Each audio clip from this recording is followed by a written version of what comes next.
share the slides again. All right, and you can start. All right, thank you, Sangho.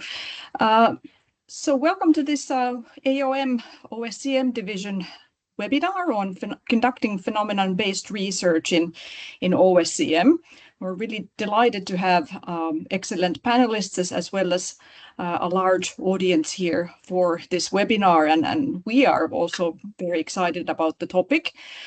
We believe that there are actually quite many OSCM division members who are already conducting phenomenon-based research, but it's quite rare for studies that focus on real-world phenomena to be actually framed as phenomenon-based. So we think that this is a great learning opportunity and a good opportunity to discuss these approaches in more detail. Indeed, these approaches can work very well in, for example, studying different sustainability topics, be it biodiversity or climate change or modern slavery. We can use them to analyze different events and transformations and evolutions. For example, also the emergence and development of new technologies and production systems and so on. But definitely there's a lot to learn, and we think that this is a good learning opportunity for different participants of review processes as well, including authors and reviewers and editors. So we're glad that you are all here to discuss this in more detail. Soon, Professor Christopher Wickert will discuss phenomenon-based research in more detail and talk about why we need it in different business research fields. But already here we offer a basic definition of it by Jonathan Doe. So basically it means research that begins with a strong research question related to a contemporary real-world phenomenon, and only then identifies a theory or a set of theories that can inform that reality. But let's talk more about, what this can actually mean in practice. But now, Sangho, would you like to go ahead and present our panel? Yeah. Thank you, Anne. So our panelists are Professor Thomas Choi, Professor Annachiara Longoni, Professor Veronica Villena, and Professor Christopher Wickert. And all of four panelists are extremely well-known scholars in the field of operations and supply chain management. In case of Christopher, from the field of management, focusing on the area of CSR. And yeah, Thomas is from Arizona State University, Annachiara Longoni from ESADE in Spain, Veronica also from Arizona State University, and Christopher from VU, Amsterdam.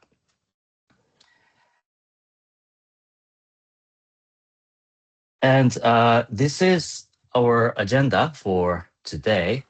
So Christopher will be serving as one of the panelists, but also he will present he will present about what phenomenon-based research is and how, as researchers, we can make impact with phenomenon-based research.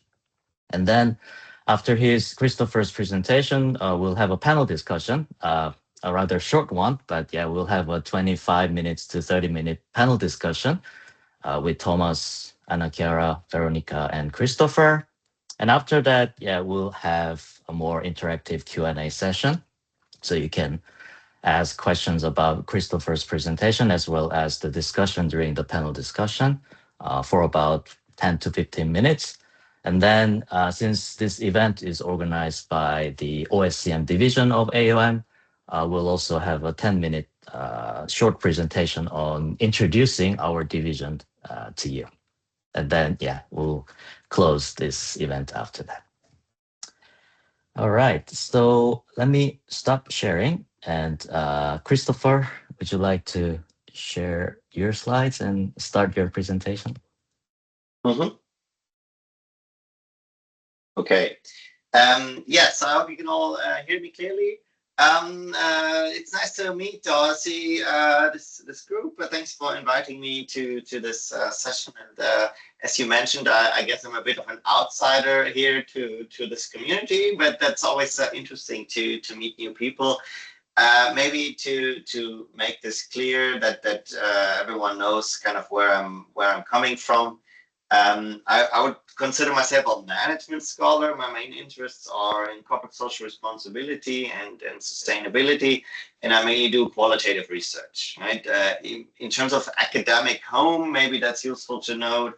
Is I would say as AOM divisions, the ZIM, social issues and management, one organizations and the natural environment, and OMT organization management team. That's typically where I go to.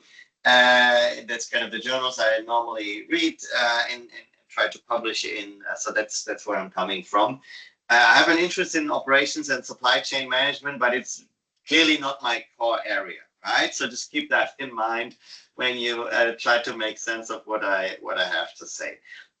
So I'll talk about generating impact through phenomenon-based and problem-driven research. And what I say is basically a very short reflection of my work as an author, of course, in those fields, but also as an editor. So as you may know, I've been a general editor of the Journal Management Studies, which is a management journal. It's not really an operations or supply chain journal, but we have a broad coverage in terms of the topics that we publish. So I used to be editor there for more than 6 years, but my term has ended. And we also wrote an editorial for JMS a few years ago on impactful research. So some of the thoughts that I share now are also based on that editorial. So why talk about this? And this is what we try to argue in that editorial, but I think we can update these thoughts repeatedly if we just have a look at the world around us, basically. And what is that world? There's many positive things out there in the world, but there's many kind of not so positive things as well. And the question is, are we as management researchers or as SCM researchers doing enough to help tackle the phenomena that really matter? And here, these are just illustrative examples, right? That's not all we've got. We have climate change and pollution. We have polarized societies. We have war and security threats, and probably you know this much better than I. We have global disruptions of supply chains that are happening as we speak. We have geopolitical tensions and so on. And we start our thoughts at JMS specifically with a few provocations related to this question, right? Are we doing enough to look at, investigate, and explain these phenomena, or are we too busy with other things which are probably less relevant? And then there's a few provocations that may help us explain the lack of research into important phenomena. That is not, of course, you can add things to this and you can disagree with that, but I believe there's a bit of truth in that, namely that there's a tendency among management scholars, and I think this is not unique to any of the AOM divisions, but this is probably the whole academy, if you want, that relevant phenomena, like what we study as scholars in business schools, are too often restricted to those which help managers run their business more efficiently or effectively. That's not a problem per se, right? That's what we do. That's our job. To analyze managers and business firms. But if that's all we do, and if we do nothing else, then we have a problem, right? 3 problems, actually, which are interrelated. My argument is that one problem is that this leads to a too narrow target actor consideration. So we only look at business managers. It implies a too narrow focus on the target locality, I call it like this, so only business firms. And what I believe is also a key problem, it leads to a too narrow outcome orientation, mainly that in the vast majority of specifically quantitative studies and specifically strategic management, that's closer to what I do, and maybe this is also the case in operations management and supply chain management, the single most important dependent variable is a measure, some sort of measure of financial performance. And that, again, that's not a problem per se, but it's a problem if that's all we care about, right? And why is that a problem? Because there's a, for example, related to the last point, there's a myriad of other neglected measures of social or ecological performance that we can and should use as dependent variables, such as the planetary boundaries frameworks, for example. There's also unconventional organizations that need to be managed effectively, right? So this is more an OMT question, for example, but management does not necessarily just occur in business. It occurs in a lot of places, but we seem to devote most of our attention to business firms at the expense of attention to this. Or if you break it down to the individual level from organization to manager, for example, refugees also need a manager, right? They're not business firms, but they need to be managed, right? So questions of how management works in these contexts are also relevant. So the point is that we therefore need to broaden our understanding of which phenomena matter for management scholars, for whom they are relevant and in which contexts, and with which goals that study may help to achieve, right? So what we try to argue and then illustrate in this editorial that I was speaking about, and I give you the link later if you would like to read it, is that we can generate more impactful research specifically through phenomenon-based research, right? What is impactful research actually? So I talk about this a lot, but what does that mean? It means research that influences through multifaceted forms and channels how organizations and individuals think, behave, or perform. So specifically, not just managers in business contexts, but managers and organizations or things that are being organized everywhere. There's different forms of impact that management research can address via phenomenon-based research. And these may sound familiar to you. That is good. But if not, then probably there's something to take out of it, right? So there's the classical thing that we're asked to do, right? Scholarly impact to generate theory with our research. But we argue that we need to be sure that we derive a theoretical contribution with a purpose. So theorizing not for the sake of theorizing, but for the sake of better understanding an important phenomenon, right? So theory doesn't become the end, but it becomes a means to better understand a phenomenon. That is, of course, closely aligned with practical impact. It's also aligned with societal impact, and I'll give you a few examples about what I mean here. And then we argue that specifically management scholars, but I think again this applies to most of the academy, we have been surprisingly silent when it comes to policy impact. And we tend to forget the impact that we have through education, right? Because half of the time of our job is basically standing in the classroom and teaching. So we shouldn't forget that. So let me just give you a few examples, right? I cannot cover everything here, but just let me go through what I think is very important. So when we think about phenomenon-based research, one way is to make it interesting by breaking new ground in how we think about certain phenomena. And there's two great examples from JMS. There's many great examples in other journals as well, but given that we wrote this as a JMS editorial, we took most examples from our own journal, right?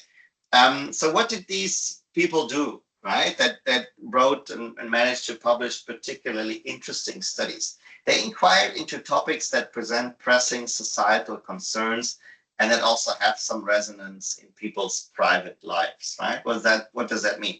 Think about a study by Rashid Choudhury that was published in 2020 in JMS. He analyzed displacement of Rohingya refugees in camps in Bangladesh, right? So Bangladesh and Rohingya refugees doesn't necessarily resonate with everyone's private lives, but refugees probably do, right? I think few of us live in a context where migration and refugees are not an issue, and their well-being and the consequences of that, right?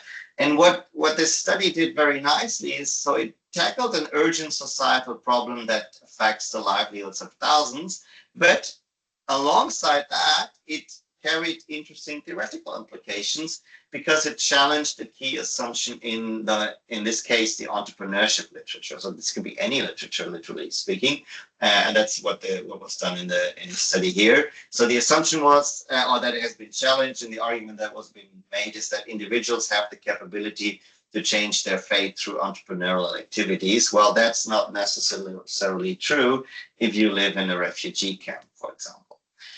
Or another study that was regarded, or that we considered particularly interesting, was one of Uber drivers. So most of us have probably taken an Uber or a Bolt or a Lyft or something like that. So it does resonate with our day-to-day life, right? That already makes it interesting. You probably want to read more if there's a study about something that you do on a daily basis or almost daily basis, right? So what Karanovich and co-authors did, they researched how Uber drivers engage with novel forms of organizing, right? So there's this organizational literature to oppose constraining algorithms, right? So it also combined it with an element of artificial intelligence here. That's one thing. The other thing is to think about the duality of theoretical and empirical puzzle, right? And that makes, I think, that is one way to make your research important, right? So the question is always, who cares? Why should we care about this research? And if you have a strong empirical puzzle, that increases the chances dramatically, I think, that it's actually interesting and important, right? So my point is here that solving important theoretical problems, right, something we cannot sufficiently explain, can or it should go hand in hand with addressing important societal problems, something that matters to a lot of people. So what is an example here? We looked at a study of Arslan and Tarakci from Rotterdam. So this was published in 2020. We all recall what was in 2020, right? This was in the middle of a COVID-19 lockdown. And what they did, I think they were right on time, which was a bit of luck maybe, that they published a study about how to develop a vaccine. So pretty relevant question in 2020. So they addressed the theoretical puzzle of how exogenous shocks affect the innovation performance of cross-sectoral partnerships, because that's a theoretical problem that's currently not well understood, and it lacks answers to the why question. But they do it driven by probably the most important empirical puzzle at the time, right? It could not be more important than that on a global basis. How can we develop a vaccine? So their analysis is from the Ebola outbreak 12 years ago. We actually, if you read the media, this is currently a problem in Congo and Uganda. Actually, I was supposed to have a conference in Uganda next month, and it was called off because of the Ebola situation. So that surfaces again, but the point here is that it was strongly tied to a phenomenon, and then it was published right at the moment when of course everyone was jumping on this. Hey, tell us more. How can we more quickly develop a vaccine, right? So, and I think this is a very nice example of how an empirical puzzle triggered the elaboration of a theoretical puzzle, right? So you can look at innovation performance of cross-sectoral partnership with some sort of boring empirical illustration, or you can link it to something that is not only exciting, but just extremely important, right? I think what is also important to say about phenomenon-based research is that it goes typically hand in hand with problem-driven inquiry, right? What do I mean with this? So you already see I have a picture of the Sustainable Development Goals in the background that kind of provide a sort of guiding framework for what probably are the world's most important macro level problem as a point of orientation, right? So what is theory-driven research then instead, or as compared to problem-driven research? Theory-driven research, for example, will ask, I'm interested in institutional logics and how status and networks are influenced by conflicting logics, right? Or whatever, right? This is a typical OMT question, right? And you can probably think of a OR or OSCM question in a similar way. This is boring because it examines a theoretical problem with a sort of meaningless empirical illustration where it's unclear whether we actually need to care about it. What is more exciting in turn? For example, think of a question like this. And again, this is just illustrative. The question doesn't have to be as macro or as OT as this, right? So, for example, asking what accounts for increasing income inequality around the world? How do countries vary in their trajectories of inequality? And how might this be linked to organizational practices? I would argue this is exciting because it starts with the empirical problem, right? There is actually a problem. And the answer is informed by theory, right? So we don't do it vice versa. We don't start with theory. We start with the empirical problem, and then we mobilize theory. So the sequence matters a lot here. I talked about the SDGs already. If you think of the, if you carry this further, problem-driven inquiry, so everyone who's from the US, but also other people, you know this, right? And so this is, and what Trump said here, right? Everything woke turns to shit. ESG people are sick and stuff like that. That concerns me specifically as a CSR scholar. But if you take a step back and don't take it personally, so to say, and look at it in terms of research opportunities or challenges, if you want, that are triggered by these developments that trickle down to what companies actually do in with regard to their ESG agendas, for example, is that we have a lot of new theoretical puzzles and research topics that emerge with a view on controversial phenomena, whatever they are. This is just a particularly controversial phenomenon, right? So there's what hasn't really been studied in the CSR space, for example, are questions, for instance, of deinstitutionalization, market contraction or decline, right? We used to talk about sustainability as just growing and growing and becoming bigger, or withdrawal from what used to be taken for granted, right? So that's also important. I have been thinking about this a bit more. How can we kind of bring new phenomena into the management studies community? And this is probably also important if we look at kind of supply chain disruptions, not necessarily because of war, but because of natural disasters.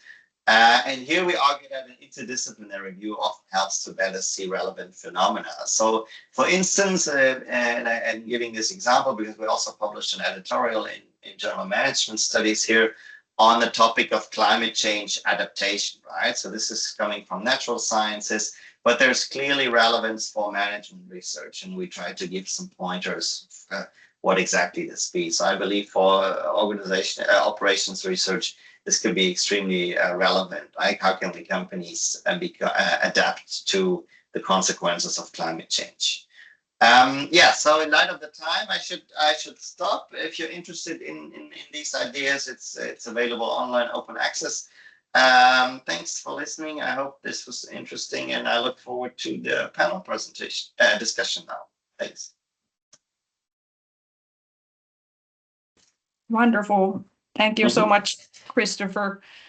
Yeah, excellent to hear your thoughts and insights on this. And now we would like to invite our three other panelists also to join the conversation. And basically our first question to them is that could they also share their experiences of phenomenon-based research? So we would like to have each of them share a brief opening statement. Should we start maybe with Veronica?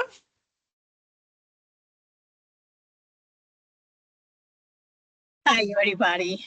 Very delighted to be here. Thank you, both of you, for organizing this webinar.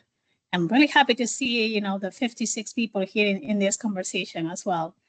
And Christopher, thank you for the insights about phenomenon-based research.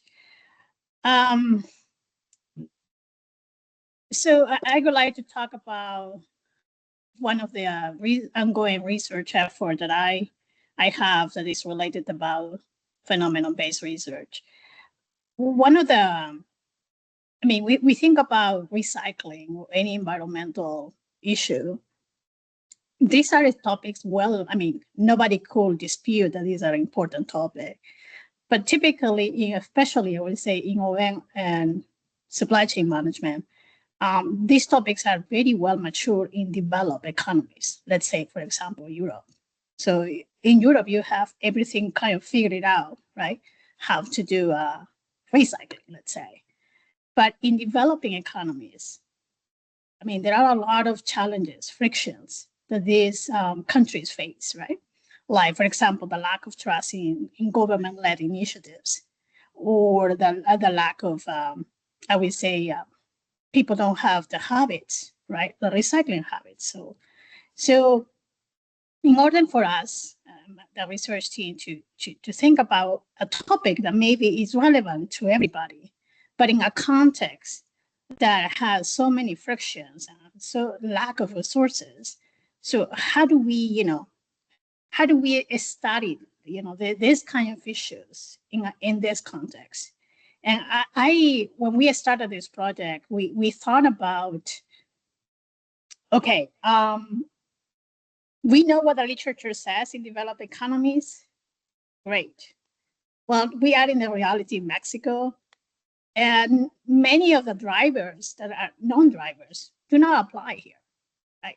So the question now is, okay, this problem is relevant in a different context with all of these constraints. What do we do, right? We are researchers, and most of us will think about, for example, okay, can we do an intervention-based research? Can we do, field experiments? What kind of, how can we investigate this problem?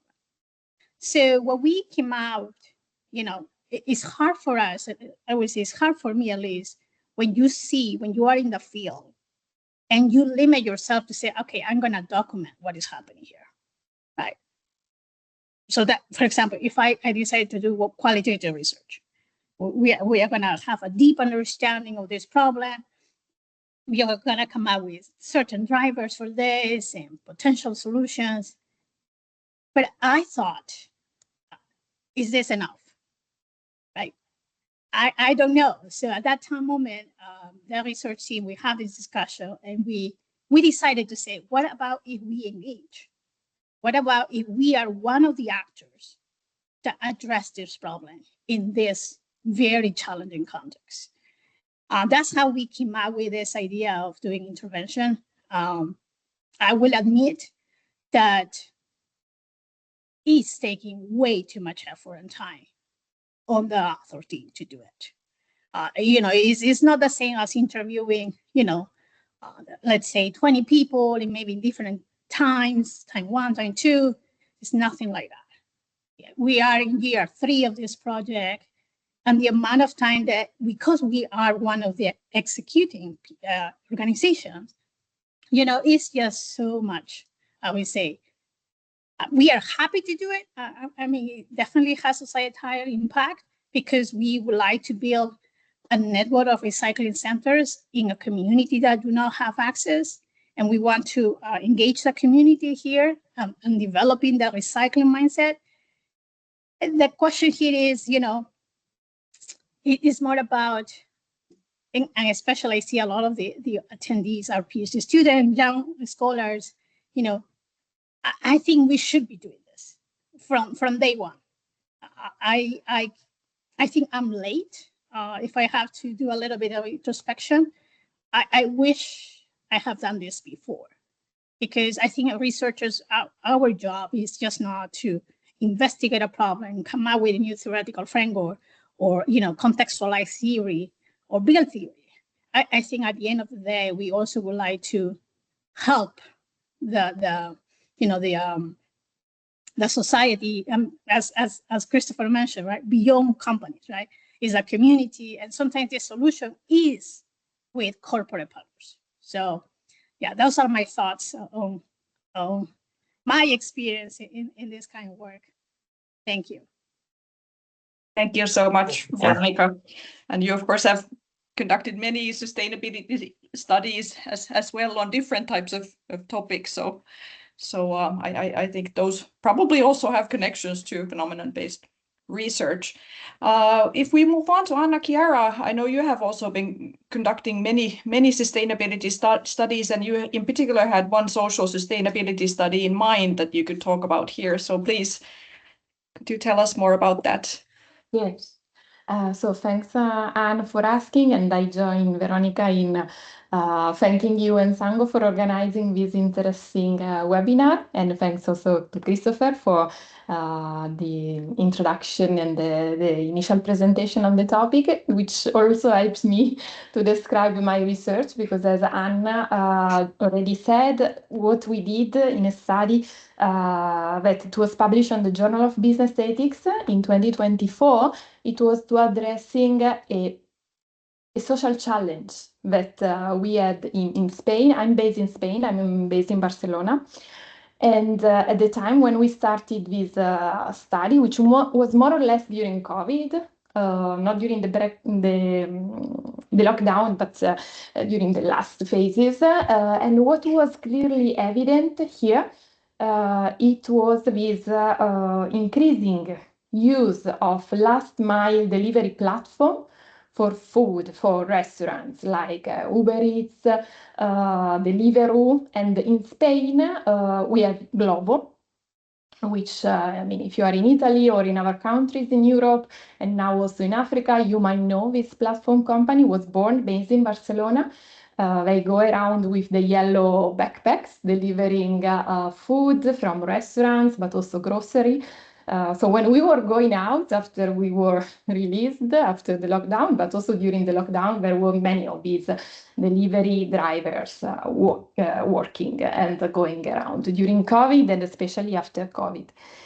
And this was at the same time seen as a positive thing, but also as a negative thing. The positive aspect was that this platform were creating job opportunities to people that most time cannot really take part in traditional jobs, because maybe they were migrants or people in difficult situations, or also students that needs to get some extra money. It also was an opportunity for restaurants to be connected to people during COVID, during the lockdown, but also after, generating new opportunities. So it was seen as an efficient way to connect restaurants to the customers and to these people that usually do not have jobs. But at the same time, what we were seeing were traffic accidents, because these people were working overtime most of the time when raining, so they were having really serious accidents with also different people dying in that period. Also a lot of protests, because as I said, they were working overtime, but with an overall pay that was less than the minimum salary, and they were paid on demand, and most of the time they were just waiting in the streets to receive an order. So this can be assimilated to a situation of worker exploitation. So yes, they had the opportunity to work, but to work under exploiting premises, let's say. And this was in Europe. Now we are expanding also to Africa, but this started in Europe, where you do not expect this to happen. So our study started from there to understand these trade-offs or this tension. We didn't just want to see the platform are good or the platform are bad, but our question was to try to understand what working conditions might generate such tension and trade-off, and what other working conditions still applying to platform can instead provide a different outcome. So what we had to do differently than most of the operations literature was to go and talk to the riders first, and then to run a survey with about 400 drivers working for 6 platforms in Spain. In the operations literature, most of the paper was in operations research, algorithm, optimizing delivery time or reducing price for the customer, but most of the time the perspective of the worker was not taken into consideration. So maybe our study was biased because we focused mainly on the worker's perspective, but at least we started a discussion on this. And what we found is that the situation is complex. It's not that platforms are good or bad. It depends on several aspects. Some working conditions are good. So if you can make a good earning and you can have some autonomy in the system, workers are less stressed and they can also have good performance in the operation system. But what we found is also that some of the workers that work for many years for the platform, so 2-3 years they were in the system, somehow were stuck in the system. They were not doing it as a flexible job, but they were stuck. So in this sense, they were stressed and they had lower performance also from the operations perspective. So this long-term relationship, but with a freelance agreement, let's say, which in reality is not really freelance, but is more algorithm controlling the so-called freelance. In the long term, it can be negative for the worker. So at the end, our study shows that there is a tension. We can deal with this tension with creating some sort of empowering system and avoid this lock-in effect. So leaving workers really free to decide if they want to work for the platform or not. So this was our study. It was good because we attracted attention from the media, good from one side, negative from the other, because some companies didn't want to talk to us about it, but we attracted also the interest of foundation to fund our study, or to somehow we were able to talk to unions and potential stakeholders influencing policymakers. Wonderful to hear about the attention. Excellent. Thank you, Annachiara. Now, last but not least, Tom, over the years, you have been conducting many projects, which I believe are, in fact, phenomenon-based projects. So could you please tell us a bit more? Yeah, thank you. I'd like to begin my remark by saying that phenomenon-based research doesn't necessarily have to be qualitative, also be quantitative. So qualitative, to me, what that means is that it focuses on meanings and interpretations, while quantitative research focuses on things like amount, intensity, and frequency. And some years ago, I wanted to study the phenomenon of multi-tier supply chain. So I went to Honda. I met their supply networks, and looked at things like how Honda connected them in certain patterns, connected their suppliers in certain patterns, and how suppliers work together to ensure the continuity of supply to Honda. So that was more of a, I would say, these more on the side of qualitative. But then on the side of quantitative, the same study, later we converted the supply network mapping from Honda into N by N adjacency matrices. So once we were able to do that, then we could mathematically operate it. So we did graph theory-based computations, and came up with various types of network indices, measures, and then demonstrated how the quantitative study could, in fact, complement the qualitative study that we had done for a year. And one last remark I'd like to make goes back to a comment that Christopher made in his presentation, that is how empirical puzzle could in fact lead to theoretical puzzle. Right? So while I was conducting that Honda study, I saw how make-buy decisions can happen in the supply chain context. I mean, Oliver Williamson and going back to Ronald Coase and so forth, we think about make-buy in the context of organization boundaries and so forth. But this actually can happen. Make-buy decisions can happen across supply chain because transaction itself is an embedded context. Within a transaction, there are many other transactions that had preceded that transaction. So Samuel and I collaborated on this, and we have a paper on Journal of Supply Chain Management that came up, and then received the best paper award last year. So with that, over to you. Yeah, thank you very much, Tom, for sharing a great example of conducting also quantitative research with from phenomenon-based view. All right, so our next question is about how to spot the phenomenon that's worth studying. So we would like to ask questions about where you find important phenomenon that's worth enough studying. So if you can share some of the tips that you're using for your phenomenon-based research, that would be great. Anyone who would like to? I think they're all around us, right? Interesting phenomena are all around us. I think we just have to, go with one that perhaps stirs up our passion. One current study that I'm engaged in is occurring in Brazil, in one of their favelas. So the citizens of the favela, that they also need, they have needs, right?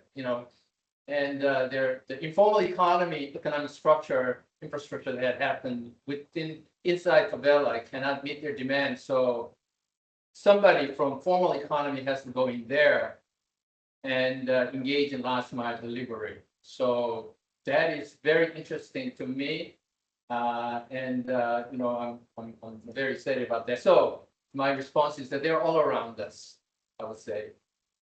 Yeah, Christopher. Thank you. Yeah, thanks also, Thomas. I totally agree with you. In addition, I think what is important is that basically it's perhaps more important to listen than to search. And what that means is basically, so from a qualitative point of view again, and I totally agree that it doesn't matter if you're qual or quant, you can do phenomenon-based research and identify empirical puzzles either way. I'm speaking from the qualitative side now. Go into the field within a broadly defined box of research of a problem that interested you, and well, basically talk to people and let them tell you what is the problem, not you tell them what's the problem, but they tell you. All right. So, for example, to give you a case we just published with a PhD student of mine a paper in Journal of Management about the collaboration between Israeli and Palestinian IT workers, right? And when we started, my PhD student mainly, when he started to gather data, we had no clue what the study would be about, right? But he was simply curious so he was a Dutch person, to learn more about this context of Israel and Palestine, and how people basically work together in one way or another, very broadly defined. And then he just talked to as many people as possible. And then over time, we kind of made sense about that and found out that, okay, there is something that's actually quite interesting. And then we wrote a study about it. So that the focus of the actual study, and then even later the publication and the theoretical angle of that, it emerged very, very late in the process. But the beginning of the process was basically the researcher listening to the informants about what actually matters. What is the theoretical puzzle? They tell us, not we tell them. I think that's important. Yeah, that's a very important point. Yes, Annachiara. Just to briefly build on this, in my case, it's mainly when there is a social challenge in which there is a tension, not a phenomena that it's flat, right? Something that we can find interesting, even if it's complex. We don't know yet what is the theoretical perspective, but we see some room to find something interesting in there, and the theoretical perspective will probably come out after. But in this sense, it's also key to know well the context. I think both for the qualitative and the quantitative study, you need to understand the context first to really find what is the phenomenon that is going on. Because if you don't know the context, it's difficult to really identify what's going on. So you need somehow to touch base with reality, and from there you can find your interesting angle. But you need to get dirty somehow, in a certain sense, with the reality and with what's going on in that context. In my case, again, in our study is about exploitative working conditions in the agri-food industry in Spain. So again, it's a context that somehow I know, Spain, Italy, and the food industry. And so this somehow helps to better understand what's going on. It would be really difficult to do a phenomenon-based study in a context that you don't know and start it from scratch. So somehow you have to get in depth in that in the reality. Yeah, I don't know. Yes. So I would say many of my research that is already published has been inspired by me attending periodically to industry conferences that discuss sustainability issues. Right. I think just by attending and interacting, as Christopher said, listening to these sustainability CSOs, managers, executives, have really put the seed on my mind, right? Oh, this is very critical for them. They don't have the resources, they don't have the expertise. Their peers do not want to work together. And I think early on in my career, I did that for many years. And more recently, what I have done is try to attend conferences, but no that are attended only by practitioners. I think now I choose conference that there is policymakers, there are NGOs, that all of them are trying to have these collective action, right? Because most of these issues, private companies cannot resolve it, neither the NGOs alone.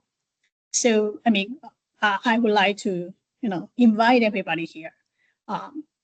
I know that many times we choose our research conference, and we plan on it, but try to go to these practitioner conferences to talk about societal problems and bring different stakeholder groups. I think that helps you a lot, right? To identify, to spot these big challenges that we face. Thank you, Veronica. Thank you, Veronica. The next question I can maybe address to Chris and Tom, and then we'll have Veronica and Annachiara respond to a different question. But the next one is, once you identify an important phenomenon, how do you decide on the most appropriate research design, data, or methods? Chris, would you like to go next? So method-wise, I don't decide so much because I typically do interview-based studies, right? And I have absolutely no clue about quantitative methodology, so I keep my hands off that.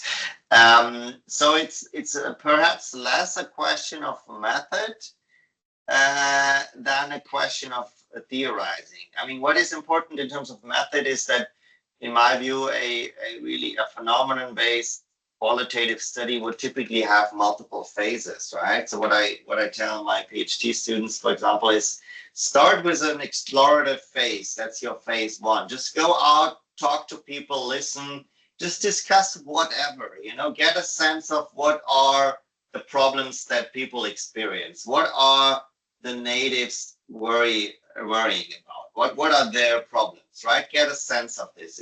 Completely open-ended, unstructured way. That's your phase one. So you want to do, like, I don't know, it's difficult to say a number, but you want to do maybe a dozen or two interviews, very open-ended, and then get a sense of, okay, maybe there's 2 or 3 things that are potentially interesting. And then that will be your phase two. And then phase two is a bit more structured, right? In phase two, you would actually have some sort of semi-structured interview guidelines. You would have specific themes, still ask open-ended questions, but not all over the place. You narrow it down already. And phase two is typically where maybe 70 or 80% or something around that percent of the interviews are coming from. And then perhaps add a phase three where you corroborate the earlier findings. So for example, I don't know, if informants say there is a process, well, you want to make sure that you actually have process data, right? If they say that, yeah, we expect this and that to happen because of something we do now, you probably want to get data to check whether that actually happens, right? So these kinds of, these are research design questions, that's true. But in terms of theory, what is important is that, at least from my experience, I don't have a single qualitative study that I published where the initial theoretical angle was the one that we published the paper with. So typically this changes about 5 times, or I don't know, multiple times throughout the process, even during the review process, right? So it happens as you write. It's a bit trial and error. You try a perspective. You try to answer this question: what is this a case of, right? And then you try it out. You present it at a conference. You see, does it resonate? Do people generally think that you can plausibly explain that your empirical case, it matches a particular theoretical perspective? This is hard. We can't really say that that is objectively correct or not correct, but it needs to make sense from the perspective of your audience, right? And then you try it, you write a story around that, and then you probably try it again and again. And then the reviewer too, and during the review process, and tells you, yeah, I like your empirical data, but your theory makes no sense at all. Why don't you try that? But that's okay. That's nothing to worry about. I think that's important. It's perfectly fine, and this is a normal way of doing qualitative research, that you try multiple theoretical perspectives and you change the perspective as you go along, because you will not have the perfect theoretical angle in your first attempt, but you need to have multiple attempts. Just to build on that comment, one thing I want to remind all young scholars is that not to be apologetic about being engaged in phenomenon-based research. Like, oh, my study doesn't have generalizability, confined to this particular context. I'm so sorry, I'm just starting out my research career. So I don't think you need to be that, because if you go back and think about the study, I think I go back and think about what I did with Honda, and somebody might say, well, it lacks generalizability because it's confined to the Honda context. Okay, yeah, that's true. But if someone in pharmaceutical industry reads my paper and sees, figures out how to apply some of the lessons from that study to, what he or she does in pharmaceutical industry, what that means is that my study may have lacked generalizability, but it had generality, right? So while generalizability is sort of embedded in research design at the beginning, in terms of sampling and so forth, generality really is in the eyes of the beholder, the reader, him or herself. Hey, thank you, Tom. Yeah, Veronica. So if I may, given that I have done both kind of work, quantitative, qualitative, I think it's very important, even when you have the clear research questions and you choose one method, I think one of the major struggles that I face is also what is the type of access that you have. For example, if I want to do a field experiment, right? Will this stakeholder allow me to do this, right? Or if I want to do, for example, I'm going to just collect survey information on all of these farm workers about poor working conditions. Can I get that level of information, high quality data? Or if I want to do intervention-based research, will these multiple stakeholders will allow me to be part of as another actor? So I think that's the other, lack, if you will, that I would like to bring this to the audience as well. I think it's also about the access of these multiple organizations, whether you will have or not, to answer your research questions. Thank you, Veronica. I think to respect the original timeline that we had, I think we can now open up for the Q&A session. But we had our own prepared questions, like 2 questions remaining, and those 2 are about the main challenges. What are the main challenges of conducting and publishing phenomenon-based research? And then the final question that Anne and I prepared was, what advice you would give to doctoral students and early career scholars who want to start phenomenon-based research? So when we are doing this Q&A session, at some point of the time, if you can address these questions, yeah, that would be also very nice. All right, so I think the Teams webinar to allow participants to use their microphone, I should turn on the microphone from here. So if you raise your hand, if you have any question, you can raise your hand, and then I'll turn on your microphone. So Now let's start the Q&A session. Yes, and you can also use the chat. I believe that should also function. Yeah, so that please. also works. Any questions from the audience? Yes, Rogelio, let me turn on your microphone. Now it's enabled, and I think you can turn on now. Yes. Yeah, got it. Okay. Thank you. Thank you to all the panelists and Christoph. Thank you for the presentation. The question that I have is, and this is, and I hate to do this to sort of bring the journal and the work we're doing there, but I think it's relevant to the conversation. We recently opened up what we call a special issue, nascent theory development, and the whole argument of that is we want researchers to go look at the phenomena and be aware that the theory development is, as Christopher described, is a back and take, very convoluted process that you cannot converge, so on. And the question is, what we're trying to do with the journal is right now go out and document interesting phenomena and tell us why that phenomena is currently not well explained by our current theories. And it is okay to end the paper, the report, with a puzzle to say, hey, future researchers, here are a set of questions that we need to look at. And I think this is what it's going to take for the field to sort of build on. A lot of the conversation that I heard today were, multi-year projects that you're engaging in a situation and you're struggling with the research and so on. And I'm wondering, what are your thoughts of this strategy that we're trying to convey? And this is very similar to what the Academy of Management Discoveries is trying to do, is just report the intriguing phenomena,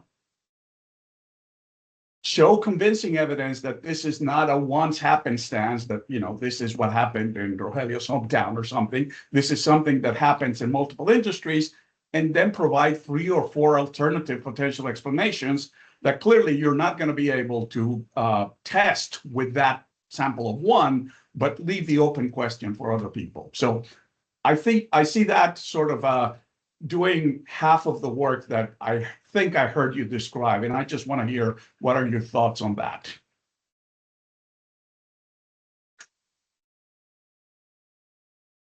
Do you want me to? Thanks, Rogelio. I totally with you what you said. I think what's important to take into account here is that a paper is not necessarily only judged by its ability to answer questions, but also to raise questions. And I always say that a good paper actually raises more questions than it answers.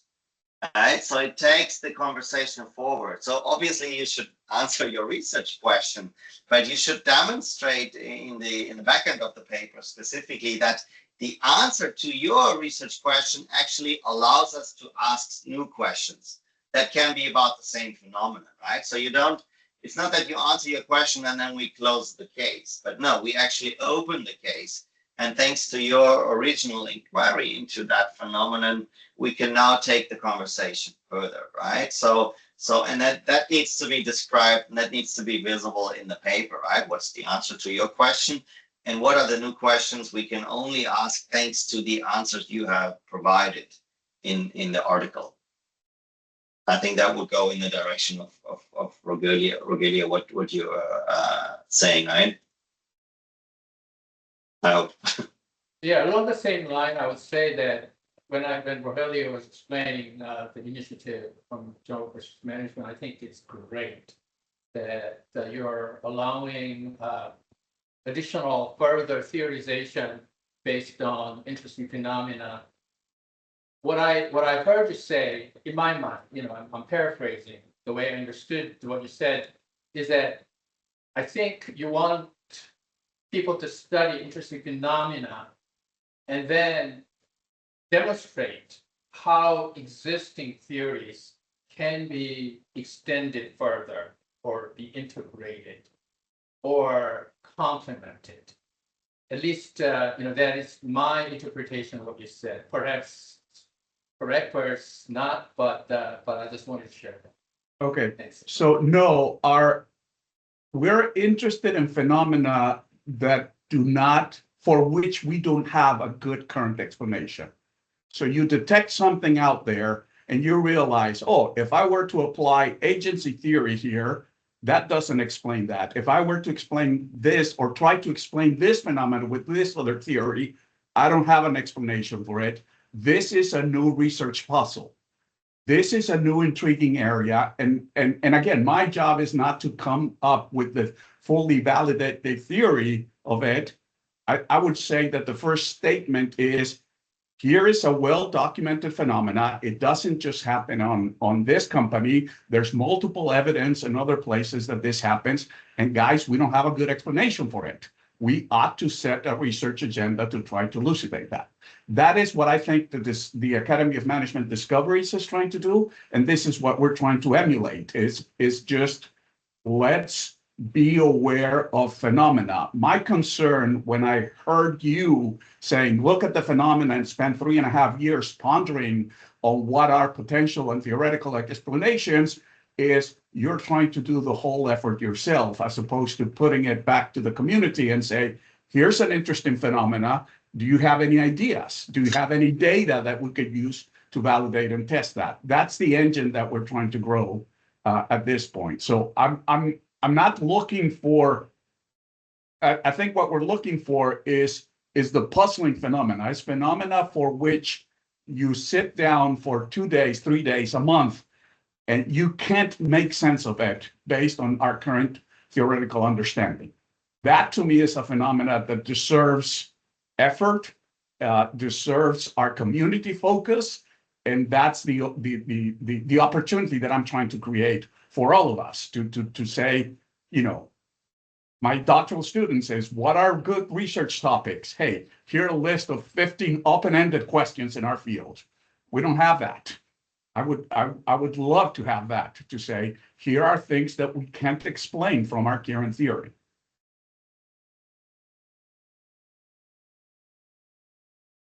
Thank you. Annachiara. Yeah.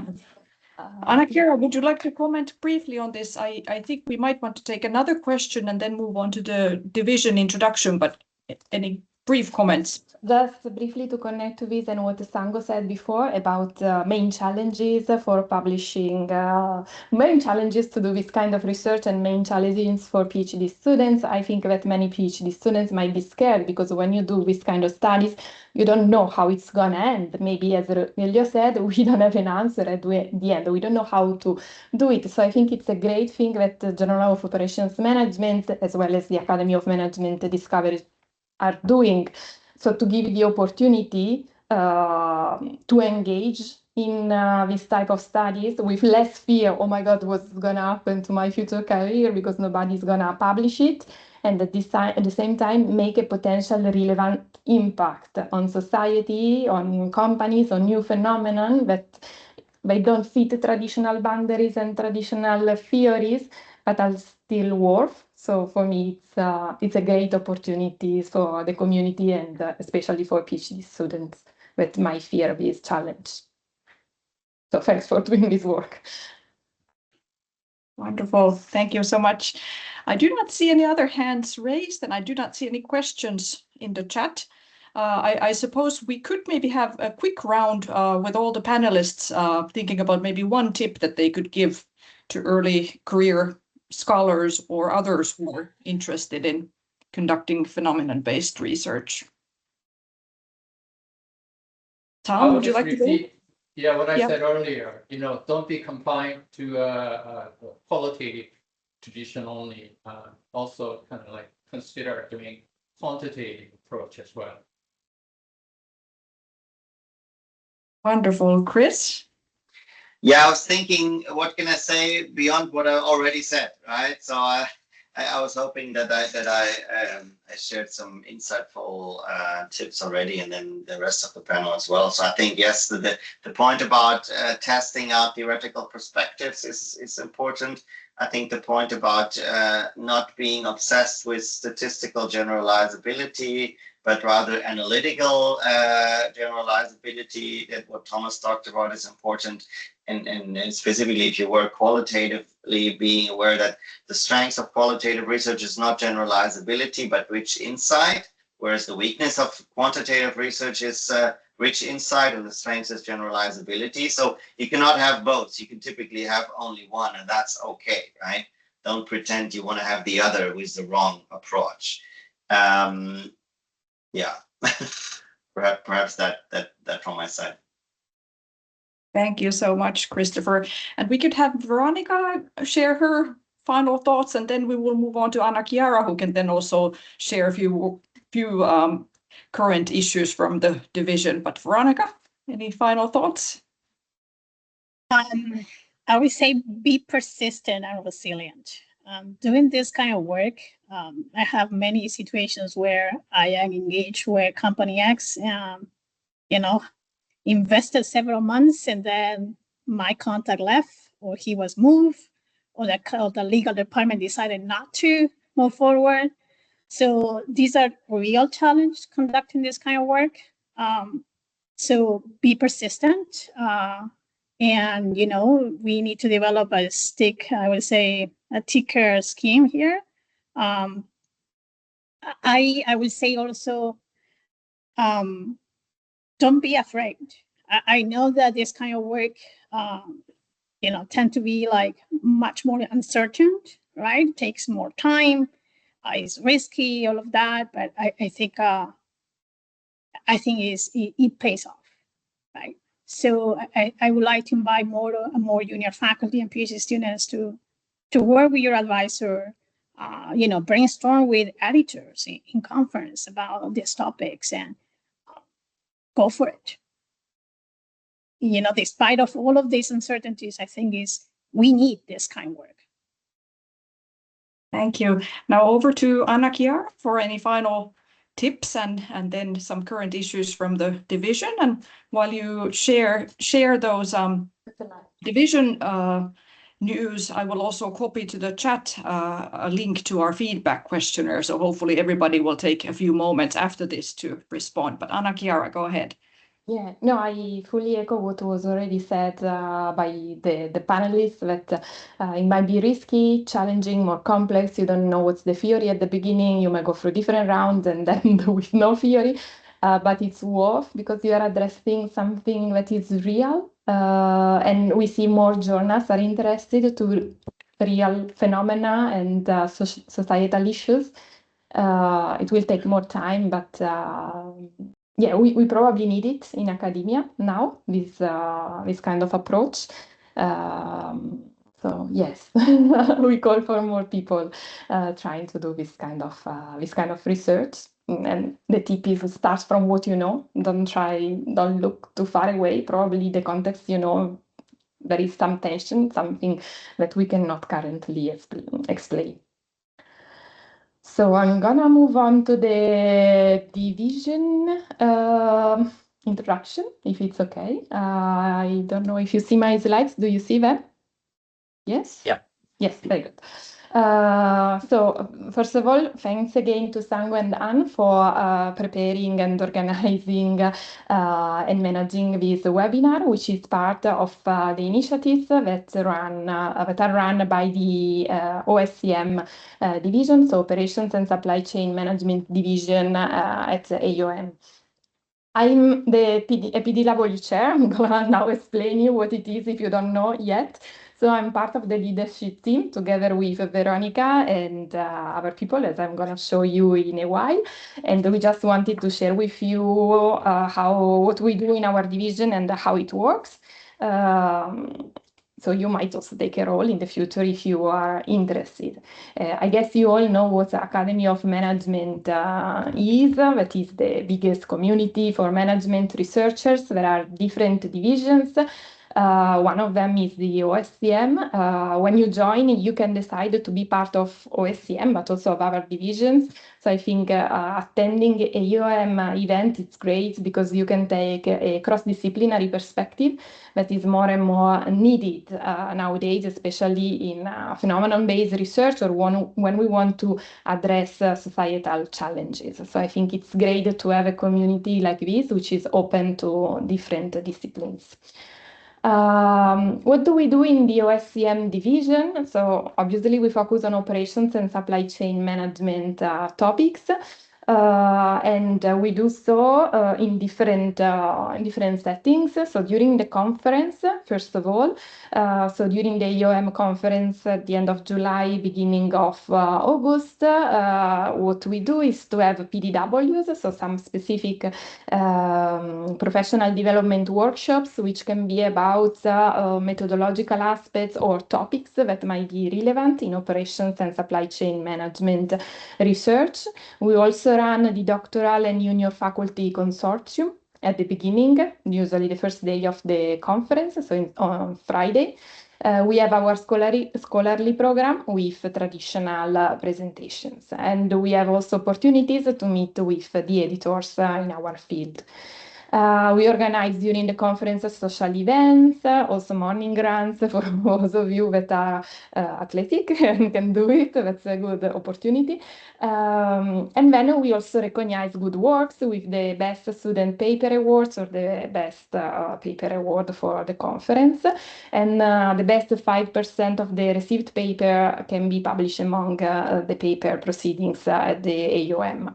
We also have the possibility to do an industry visit in the city where the conference is organized, and usually this is on Wednesday, the last day of the conference, and we think that it's very nice tradition that the OSCM division has, and it's very important because if we are really thinking about studying real operations and supply chain management system, these are great opportunities to get in touch with reality in the realities, companies, organizations, depending on the year, but things that are really going on in the city in which the conference is organized. We also have events for the entire year, like webinars organized by the different regional ambassadors, like today.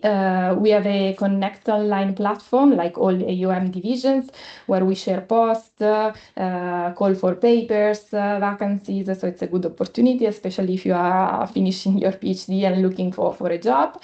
We have also a welcome new member program that I'm gonna tell you about in a while. And we have a website, and now we have also a LinkedIn page.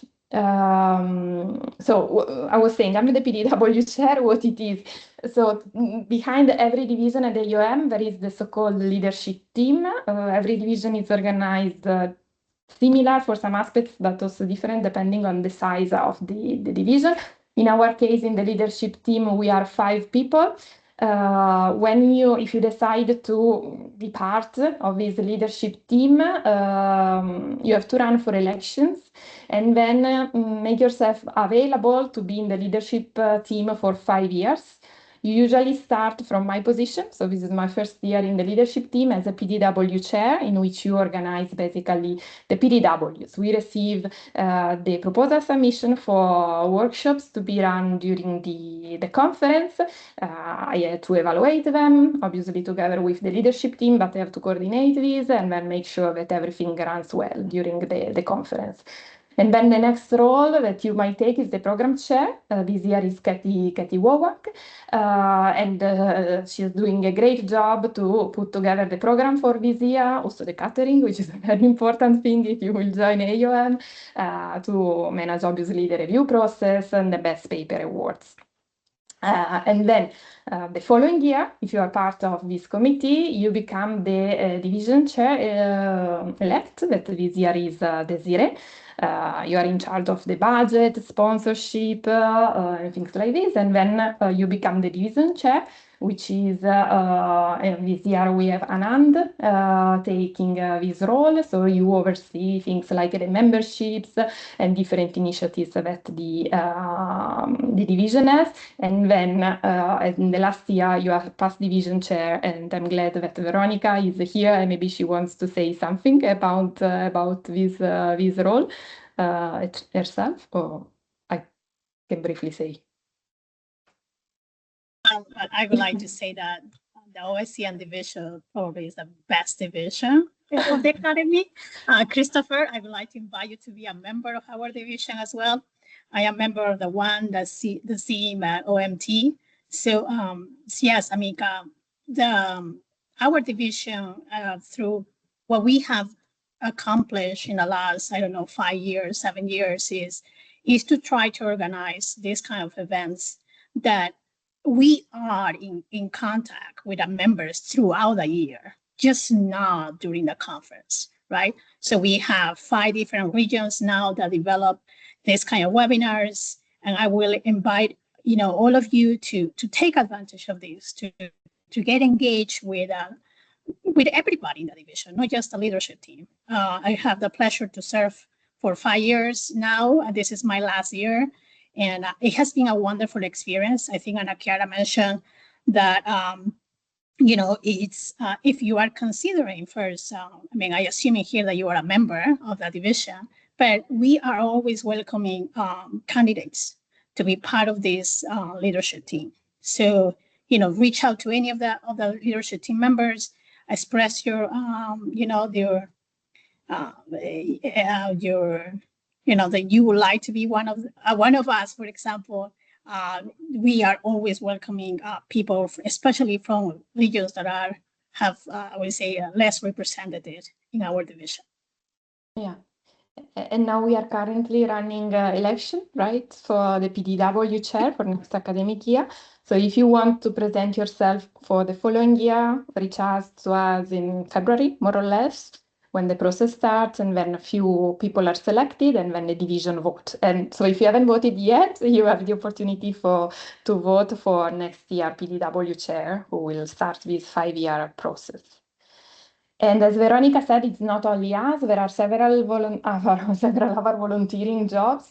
So together with us, there is a treasurer, which is Subhaji, then we have Vincent, taking care of knowledge management, Yana, who has been the communication coordinator for several years, and now she's working with Isis and Jazz to improve our communication channels.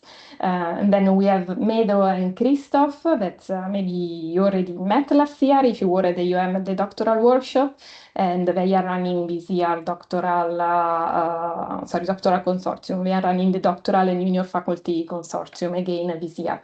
We have Sherwat about the membership committee, and also Miriam, who's coordinating the regional ambassador. And the regional ambassadors are the ones that organize the different webinars all along the year. So you know Sango and Anne that did a great job today from the Europe region, but then we have also ambassadors from the other regions. You can reach them out if you have any idea about activities to run in your region, or ideas for webinars, or if you want to become one of them. And we are willing, as Veronica said, to include new people, as ambassadors also will change regularly. So there will be new opening, let's say, for ambassadors from the different regions. So if you are interested, please reach your ambassador or reach directly to us to show that you are willing to volunteer. We have also some sponsors that especially support us during the AOM conference. So these are some of our main sponsors, not obviously, because we are really grateful to them, grateful to our journals, the journals in our field, JUM and JSCM, and together with some other institutions and universities, also JPSM as a journal, and other universities. So in case any universities like to sponsor it, they can also become part of our sponsoring team. What you gain with the membership is access to all these events, the opportunity to do network, to meet editors, to receive feedback, maybe to find a job, and make friends. Why not? So we hope that you can join the next annual meetings. The first one will be in Philadelphia now this summer. The next one, they just changed the location. It will be back to Europe, so it will be in Vienna in 2027. And as you might know, the deadline is usually in January for submitting papers or PDW or symposium proposals. If you are young faculty on doctoral or doctoral students, I think the consortium is great. It takes place on Friday, so it's one day, and you have the opportunity to meet with other students or young faculty, share tips, but also do networking with them and with mentors, which are people from our field that have experience in the research, and meet the editors. And it's let's say a smaller setting than the conference, so it's good, especially if you are at the beginning of your career. And then, as I was saying, we have the program for new members. And new members can have the opportunity to sign up and be tiered with experienced members. And if you join AOM, we will assign you in the AOM conference, we will assign you to experienced members, and you have the opportunity to meet them online or in person during the conference and to exchange ideas and tips by these people. And it's good also if you can meet them online before. So when you get at the conference, you have a person, it's your first time, you have a person of reference that can help you in getting engaged in the community. And these are some pictures from last year conference.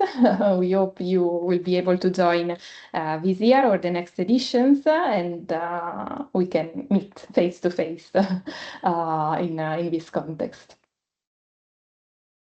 All right. Thank you so much, Annachiara. Thank you so much, all of our panelists. Thank you, Sangho, my co-organizer. Thanks, everyone, for joining, and hoping to see all of you in Philadelphia or at our other online events. Thanks. Yeah, thank you, everyone.